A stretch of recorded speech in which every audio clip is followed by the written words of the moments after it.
Texas Tech just landed Jaylen Petty in the class of 2025, a four-star from the state of Washington.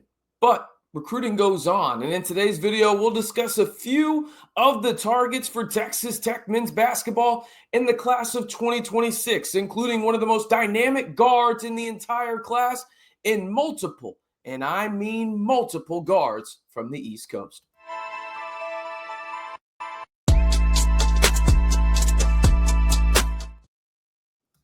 Hey, how's it going, everybody? It's RC Maxfield here for the Red and Black Report. Appreciate y'all tuning in to today's video. Have to give a huge shout out to the Field of 68 in their video talking about all of the players we're going to talk about in today's video. I'll have the link down below because they had some great information, but I'll tell you some other information that I have on these guys from, well, maybe not every one of them, but at least a couple in terms of where Texas Tech is at right now, because they're further along on some than others. And I'll give a quick scouting report as well, because when it comes down to it, Texas Tech has been hyper aggressive in the transfer portal. We know that, specifically on the hardwood. And, well, I guess you include football in there as well, too. But they've done a phenomenal job at pinpointing guys. But they've also done a really good job in the Grant McCasland era of setting the tone and targeting players from the high school ranks specifically that fit the criteria of what they want specific type of,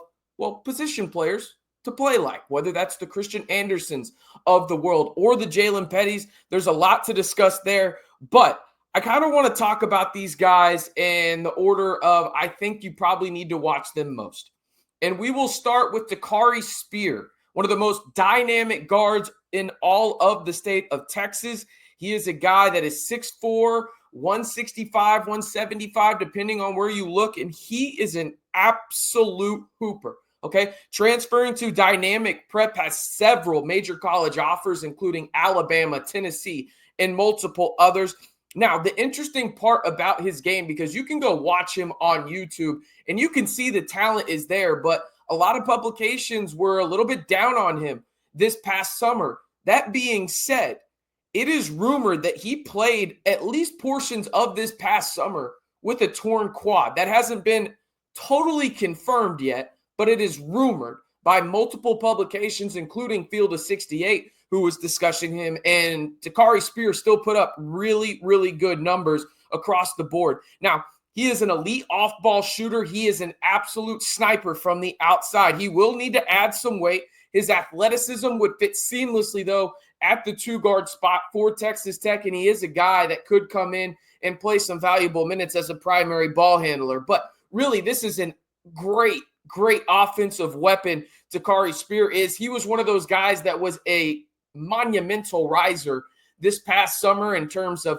2024. And going in, and there were the likes of, Kentucky, Houston, a lot of big blue, blood programs going after him. And again, was injured this past summer, according to multiple reports, but he can play on or off the ball. Really solid player in the pick and roll. High character kid that's a hard worker, defensive side of the floor, really good. Can play on the perimeter, has good feet. And he would be an instant impact freshman, in my opinion. Now, the interesting aspect of Dari Spear is this. Again, I mentioned it earlier in the sense that, hey, he was a guy that really was a quick riser. And unfortunately, things happened in terms of injuries and everything like that, where at least rumored injuries from that perspective. But you look at really where they're at right now in the sense of Dari Spear in Texas Tech, right? And this is what I was told in terms of what happened to him in the sense of everything you need to know from Dari Spear from the standpoint of, okay, is he healthy? Is he not? What was going on? It sounds like Texas Tech knew there was something wrong there, but they're going in and really pinpointing him as a guy that is going to be very, very high on their board and a key target for the Red Raiders in the class of 2026. All right, we move on, and let's talk about Quinton Coleman, a guy that's probably a little bit more of a developmental piece, if I'm being honest, but Texas Tech really seems to like him. He's a guy from St. Louis, as you can see right there. Had a good summer this past year on the circuit, right? He's a grab and develop kid, if we're being honest about it, right? He has the skill set you want, 6'3", 170.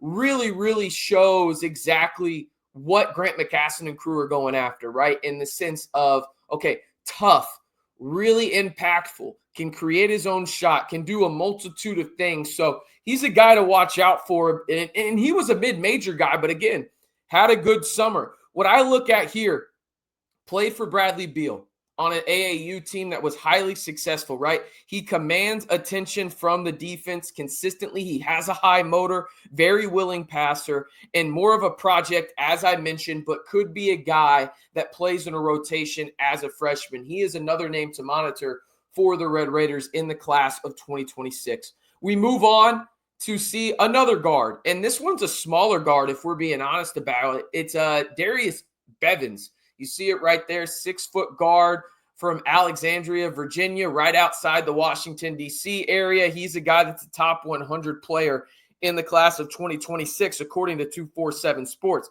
And you look at this, he's a smart, tough player. Smaller, again, I get that, but he's tougher than he looks in terms of his frame, right? He's got some big-time offers as well, whether that's Maryland, has visited Harvard. He's a guy that Texas Tech is definitely doing their due diligence on and has a lot of, interest in. He's already a 1,000-point scorer as a high schooler. Pretty impressive considering he's going into his senior year. He's a fearless player, really tough, can create off the dribble, really solid shooter, and a guy, in my opinion, that you look at would be an instant impact player for Texas Tech if he were to come out to the 806 and play as a true freshman. So another name to monitor there. We move on to yet another Washington, D.C. area kid, this time Anthony Brown. He scored 37 points at Peach Jam in a comeback victory. I mean, this dude can hoop, okay? Multiple high-level offers, whether that's,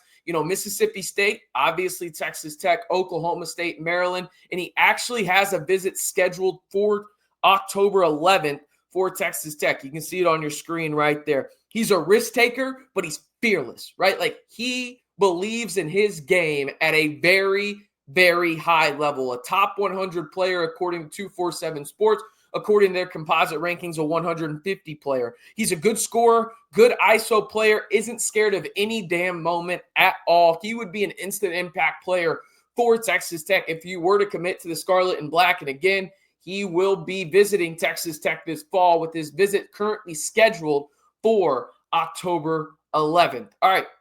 The last name I want to talk about in today's video is Jaylen. And he's, man, Collingwood is a dog, man. I love his game. I don't understand his ranking when it comes to the composite. Maybe there's other sites lower on him. He's really fun to watch, man.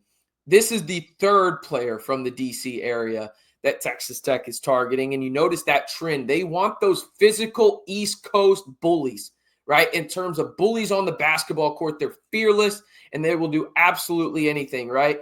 And Jaylen is one of those players. He's physically mature for his age, okay? He's 6'6", 6'5", in that range, about 190, 200 pounds. Had a really good summer. He plays great off the ball, better spot-up shooter than off the bounce, but he understands spacing for his age at a really, really high level. Really good rebounder for his position as well. 6'5", 6'6", but it seems like he's always down there in the trees making sure that he has a chance to come out with the rebound. And again, he's one of these East Coast toughness guys. He's obviously got a ton of skill, but he's very, very tough, and he's a straight-up hooper, okay? That is something that stands out to me on tape. He will do absolutely anything he needs to win, whether that's guard the best player on the perimeter, whether that's go down and help guard a center. Whatever it is, he is an absolute winner from that standpoint, and he's versatile as hell, both on the defensive and offensive side of the floor. He'd be an instant impact player,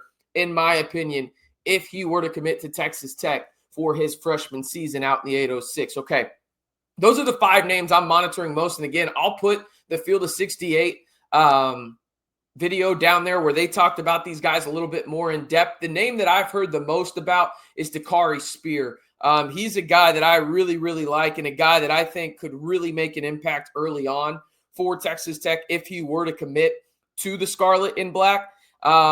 He's a guy, in my opinion, like you watch him play, and he was a guy that was talked about as potentially being the number one overall player in the class of 2026. Again, just did not have a great year overall, but I think they're probably in the lead for him in terms of landing the commitment of Dari Spear. Obviously, anything can change. He's from the Colony in Texas, right? He's going to play at Dynamic Prep for his senior season of high school basketball, but that's the name I'm watching most. But I will say this, it is abundantly clear what Texas Tech is prioritizing when it comes to high school recruiting, and specifically the guard aspect of things. They want toughness.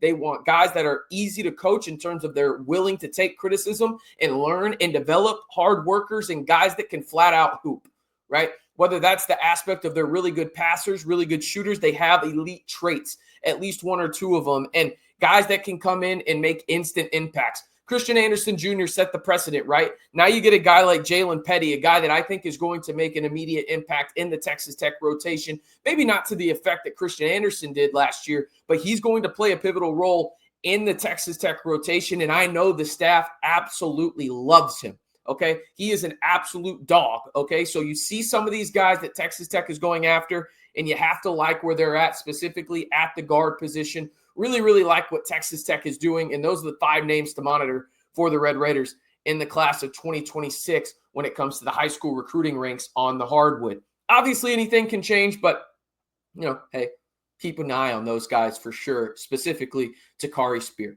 All right, that's going to do it for today's video. If you haven't already, be sure to like the video and hit that subscribe button. And be sure to go check out the Field of 68 video that I'll put down in the comments in the description as well. Really good info from those guys. And they actually talk about Texas Tech and some of their expectations for them in the 2025-2026 season as well. So really good stuff by the Field of 68 there, and really good stuff from these guys in terms of Texas Tech men's basketball recruiting high-level players in the class of 2026. All right, again, be sure to like the video. Hit that subscribe button for 100% free content surrounding your Red Raiders, whether it's on the hardwood or the gridiron. It's 100% free. Let's keep it that way. And the easiest way to do that is to help support the channel by liking and subscribing to the channel. All right, I'm RC Maxfield reminding you, as always, to stay safe in Reckham Tech.